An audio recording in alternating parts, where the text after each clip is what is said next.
Alors bonjour Émeric Collet. Aujourd'hui on a rendez-vous au cœur de la 28e rencontre de sculpture qui a lieu à Étapes-sur-Mer du 22 avril au 6 mai à la salle de la Corderie.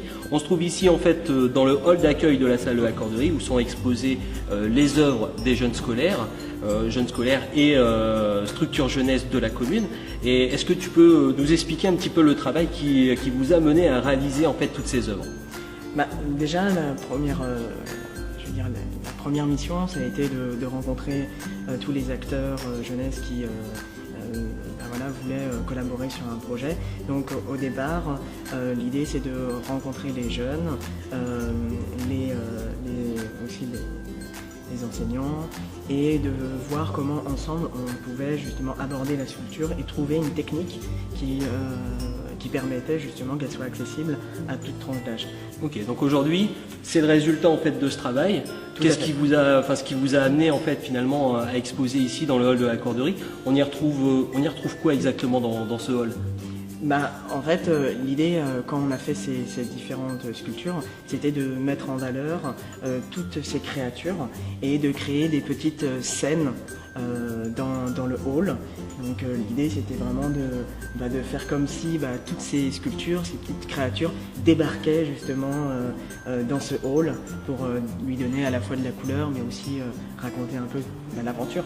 Voilà, mais elles ont une signification un peu particulière justement parce qu'elles sont issues d'un univers particulier qui est fortement attaché justement aussi à la ville d'Étapes. Donc vous avez choisi volontairement quel thème?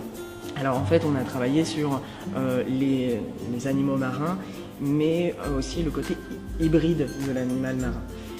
Donc avec les scolaires, on a essayé de travailler sur comment fusionner différents types d'animaux pour qu'ils puissent créer leur propre créature extraordinaire sous-marine. D'accord. Donc en fait c'est une plongée dans la sculpture, dans l'imaginaire. Donc c'est vraiment sympa. Toi tu es artiste en résidence, Émeric, à Étapes-sur-Mer. Tu as fait une première résidence d'artiste. Là tu en entames une deuxième avec un nouveau projet. Est-ce que tu peux nous dévoiler en fait les grandes lignes de ce nouveau projet? Alors, déjà on va poursuivre un peu dans cet univers de créatures marines. C'est vrai qu'avec les enfants,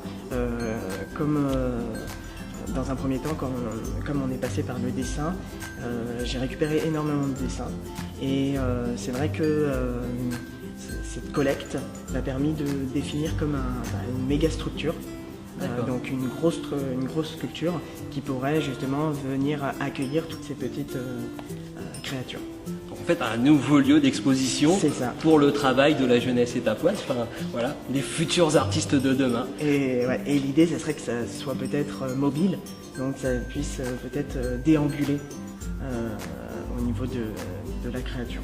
Donc voilà, une méga sculpture qui va venir englober d'autres sculptures, donc un vrai projet d'artiste. Merci Émeric, merci. Du temps accordé. Puis comme grand nombre de sculpteurs qui sont installés ici durant 2 semaines à Étapes-sur-Mer, n'hésitez pas à venir à la rencontre pour découvrir leur univers, leur travail. C'est une vraie surprise, une véritable découverte. Voilà, il y a des cartes blanches, il y a beaucoup de choses qui sont prévues tout autour. Donc Étapes-sur-Mer est à l'heure des artistes. Rendez-vous salle de la Corderie.